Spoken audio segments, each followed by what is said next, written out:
नमस्कार, आप देख रहे हैं आज तक। आपके साथ मैं हूं सईद अंसारी। स्वागत है आपका चुनाव आज तक में।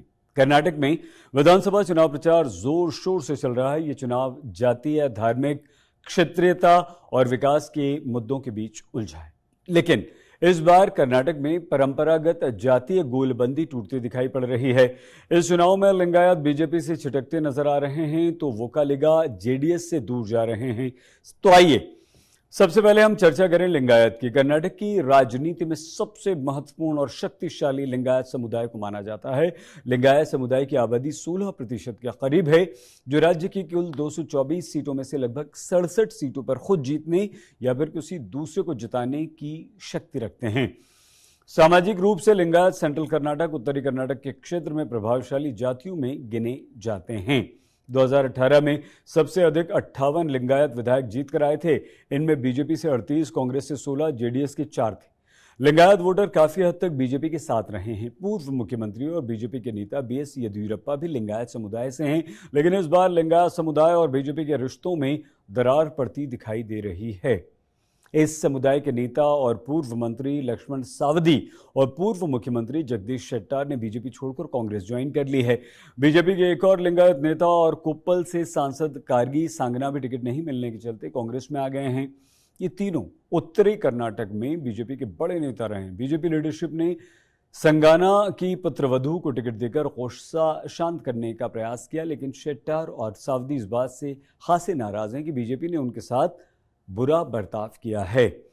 जगदीश शेट्टार आरोप लगा रहे हैं कि बीजेपी के भीतर लिंगायत लीडरशिप को खत्म करने की कोशिश हो रही है। शेट्टार का कहना है कि बीजेपी में पहले येदियुरप्पा और सावदी को टारगेट किया गया और उसके बाद उन्हें निशाना बनाया गया। दरअसल येदियुरप्पा कर्नाटक बीजेपी का मुख्य चेहरा तो बने हुए हैं, लेकिन 2021 में उन्हें मुख्यमंत्री पद से हटा दिया गया था। ये उनका दर्द है। उधर कांग्रेस अपने चुनाव प्रचार में अब तक ये मुद्दा उठाना शुरू कर चुकी है कि बीजेपी लिंगायत नेताओं का अपमान कर रही है। लिंगायत नेता और कांग्रेस की प्रचार समिति के अध्यक्ष एमबी पाटिल लिंगायत नेताओं के अपमान का मुद्दा जोर शोर से उठा रहे हैं। कांग्रेस नेता और पूर्व मुख्यमंत्री सिद्धरमैया ने भी कहा कि येदियुरप्पा बीजेपी में टॉप लिंगायत लीडर है। शेट्टार दूसरे नंबर पर थे। बीजेपी ने येदियुरप्पा का अपमान किया, उन्हें मुख्यमंत्री पद से हटा दिया। इस्तीफा देते समय वो रोए थे।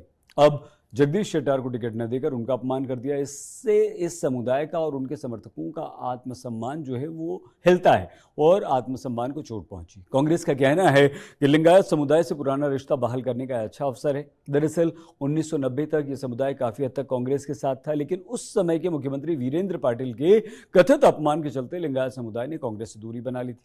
तब कांग्रेस अध्यक्ष राजीव गांधी ने पाटिल को हटा दिया था। पाटिल से जुड़ा ये मामला बीजेपी नेता इस चुनाव में भी उठा रहे हैं, लेकिन शेट्टार सावदी का ताजा मामला इस पर भारी पड़ता हुआ दिखाई दे रहा है। अब कर्नाटक में वोकालिंगा की बात करें तो दूसरी सबसे प्रभावशाली जाति है। राज्य में वोकालिंगा 11% हैं, जो करीब 48 विधानसभा सीटों पर प्रभाव रखते हैं। दक्षिण कर्नाटक वोकालिंगा का गढ़ है। आमतौर पर जेडीएस का ये वोट बैंक माना जाता है। जेडीएस के संस्थापक वो पूर्व पीएम एचडी देवेगौड़ा और कुमारस्वामी वोकालिंगा समुदाय से ही आते हैं। एचडी देवेगौड़ा के परिवार में कलह से वोकालिंगा समुदाय जेडीएस से नाराज बताया जा रहा है।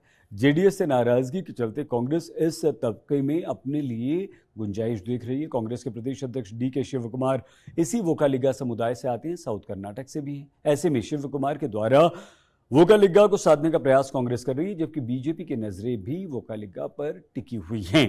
तो हाल ही में मांड्या से निर्दलीय लोकसभा सांसद एक्ट्रेस सुमनलता ने बीजेपी का समर्थन कर दिया। दरअसल सुमलता इस इलाके के एक बड़े राजनीतिक चेहरे और दक्षिण के जाने माने एक्टर अम्बरीश की पत्नी हैं, जो वोकालिंगा समुदाय का बड़ा चेहरा थे। वो कांग्रेस सांसद और यूपीए सरकार में मंत्री भी रहे थे। इसके अलावा बीजेपी योगी आदित्यनाथ के द्वारा भी जेडीएस के वोकालिंगा वोट बैंक में सेंध लगा रही है। दरअसल यूपी के मुख्यमंत्री योगी ने पिछले कुछ अवसरों पर वोकालिंगा के मठ आदि चंचलागिरी का दौरा किया। ये मठ एक प्राचीन नाथ पंथ मठ है। मठ के वर्तमान महंत दृष्टा निर्मलानंद नाथ स्वामी के योगी के साथ साथ अच्छे संबंध है। वो योगी के शपथ ग्रहण समारोह में भी शामिल हुए थे। तो ऐसे में अगर लिंगायत बीजेपी से और वोकालिंगा जेडीएस से छिटकते हैं तो कर्नाटक में चुनाव परिणाम बेहद दिलचस्प होंगे। तो कर्नाटक चुनाव से जुड़े ऐसे दिलचस्प विश्लेषण के लिए देखते रहिए चुनाव आज तक। आप प्लीज अपना बहुत ख्याल रखिएगा। हमारा चैनल सब्सक्राइब करना भी मत भूलिएगा। नमस्कार।